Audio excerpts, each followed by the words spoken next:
What is up, crypto peeps? Welcome to another market update. Go ahead and hit that subscribe button if you're new to the channel.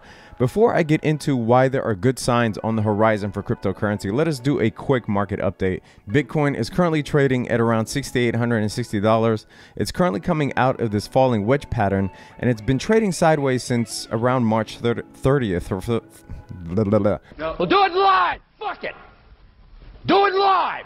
Since March 30th, it's been trading sideways. So for the last 10 or 11 days, it's been between 6,500 as the support and 7,400 is the resistance. My long-term resistance currently set at 8,900. And then obviously, if we pass that, the level above that is right around 11,500. You can forget about this 20K for the moment. Again, that is an anomaly that, did not represent any sort of normal trading range. Hopefully we get there eventually, but we need to break a few resistance points along the way. And by a few, I really mean many. We have the 8,900, the 11,500. You have this resistance up here at 17K. I mean, this just seems out of bounds for now, right? We first have to test some resistance lines and cross them, right, and surpass them before we even think about, reaching all-time highs again. So funny enough, if you look at the volatility index, we are dead in the middle right now. And it seems to reflect the indecision that the market is currently exhibiting. Bitcoin is really having a tough time with price discovery. We don't know what the normalized price for Bitcoin is, and the market is trying to figure that out. Obviously, it's not, anywhere near here. This did not represent a normal trading range. We had an astronomical amount of volume come in here. It was a bunch of people who were just jumping in on the FOMO bandwagon and then left as soon as the market started tanking, right? Even the MACD here shows that it's been pretty flat for the last couple of weeks without much indication as to which direction the market wants to go. So it's really, I would say, if there was any time to sit and hold, at least on Bitcoin, and wait on the sidelines, this might be it, because there really isn't a sense of which direction it might go. We're still very bullish on Bitcoin in the long term, and you'll see a few fundamental reasons that we'll discuss in a bit as to why that is. So you could justify maybe opening a position here as long as you set your stop limits accordingly, but if it was me, I would currently wait on the sidelines as it relates to Bitcoin. There have been altcoins that have been moving independently of Bitcoin, which is a great sign. So we saw, originally we saw BNB, we saw the V chains. Now it seems to be, Ontology's turn, up almost 21% in the last 24 hours. Verge up almost 24% in the last 24 hours. So you do see a few alts now not really giving a crap about what Bitcoin is doing and just moving independently of Bitcoin, which is a great sign. And hopefully the number of alts or major alts that do that continues to increase. The one thing that sucks really about Bitcoin and about the crypto market in general is the volume. The volume numbers continue to decline. In April, we haven't seen any day's volume that has hit 6 billion, where, we've in February, March, April, we've seen 6 billion and above easily. There were so many days in March that hit 6 billion, probably more so than not. But in April, so far 10 days in April, we haven't even been able to get, I think the highest we've gotten was here, 5.6 billion. So the volume continues on a downward slope, on a steady downward slope since January, which is not a good sign. And this is really what's affecting Bitcoin's ability to maintain any sort of normalcy at price ranges, right? So volume and price are inextricably tied, where in order to maintain certain price levels, you need the volume to support it. It doesn't mean that the price can't shoot up without the volume. It can. It just means that it won't sustain at those levels without any sort of backing by the volume. So this continues to be a problem, but that could change in the future according to some of these news stories. So there are a lot of news stories coming out recently that have to do with Bitcoin's push into the mainstream. So you'll see here another Goldman exec dumps Wall Street for crypto world. This has been happening over and over again.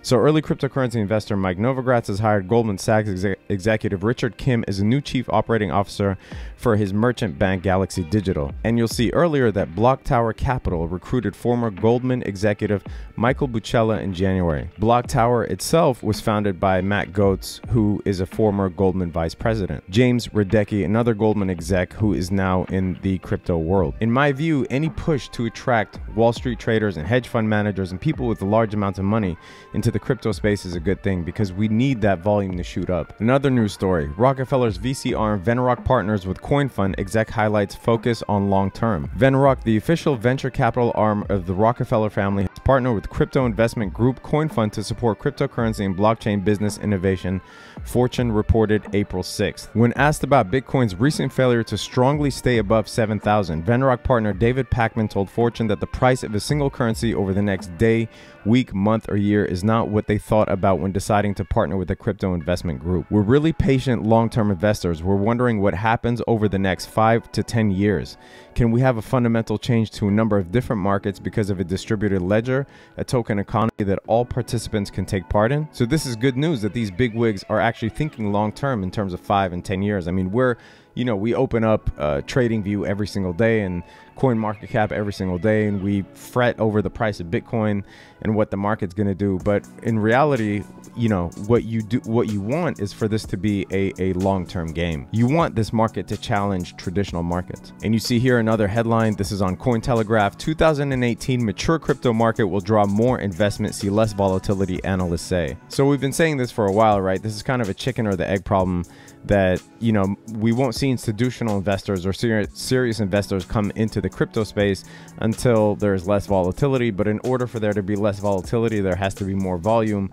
So it is kind of a chicken or the egg problem. I think at some point, the more that these news stories come out, the more that people from the traditional markets and traditional banking sectors start entering crypto, the more you will see them bring their friends along and their friends' wallets along, which is the most important part. If you're a trader and you want these things to actually, and you want this to actually be a real market so that you can make some money trading these securities. And here's another article, and this is probably the most interesting one of the day: Gemini to roll out Bitcoin and Ether block trading. Now, for those of you who aren't familiar with block trading basically allows you to make a large transaction, right, with a minimum threshold. So say in this case, it's going to be, as you see here, it'll be 10 Bitcoin or 100 Ether for the block. But the main caveat here is that these trades won't hit the order book until they're executed. So you won't see, a large order for 10 Bitcoin or 100 Ether or more in this case, until the order is executed. And what this allows large investors to do is to place these orders with Gemini, and hopefully more exchanges roll this out. And then the exchange itself goes and tries to fill these orders before actually executing them on the order book. So you'll see here, block trading allows large traders such as hedge funds to buy or sell large quantities without having large immediate effects on price. The alternative is to place over-the-counter trades which happen outside of exchanges, or to split trades up into smaller chunks in order to minimize the impact to supply and demand. Now, why this is really good is it's good for us, and it's also good for these fat cats, these large investors, because we're always complaining about the ability to manipulate price, right? And the more that mechanisms such as block trading are implemented, the less of an immediate effect it has on price, which is good for us. So if somebody wants to make a large transaction, instead of it affecting the market directly and immediately and us feeling the effects of it, because we're the retail investors, we're not institutional investors, at least most of you watching this, including myself. So it allows people to enter the space essentially while minimizing the effect of volatility, which is a great thing for us and a great thing for them, because for them, less volatility means they are more confident to enter the space with large amounts of money. And for us, it means that, we're not subject to price manipulation, even if it's not, even if that's not the incentive for them to manipulate price.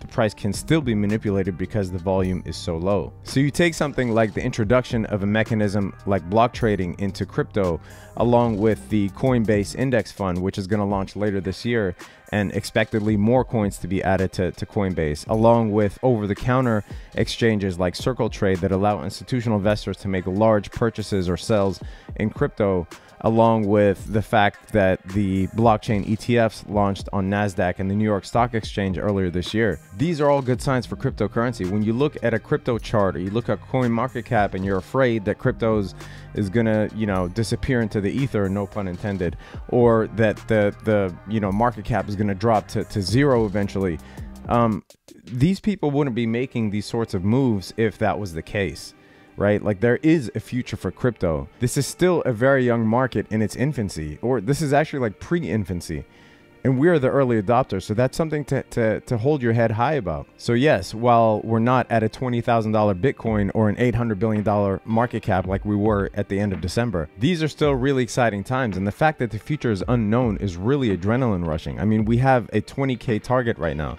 right? That is the all-time high. So who knows? Maybe by the end of the year, we'll be at 30K. Maybe at the end of the year, we'll be at 5K. It doesn't matter. The fact is that there are tons of reasons to be excited and bullish about this space right now. And it's not just me saying that. Look at all the examples I've given you. It's people that are much richer than you and I that have invested a lot more into the space that provide us with that indication. Anyway, that's it for today's news. Again, go ahead and subscribe to the channel. Hit that notification bell, leave a comment and a thumbs up, join the Discord community. It's 100% free. You can ask me questions, you can ask the group questions, we can engage with each other on interesting crypto discussions. Join the Patreon for the trade alerts and the weekly report. Stay safe out there. Peace.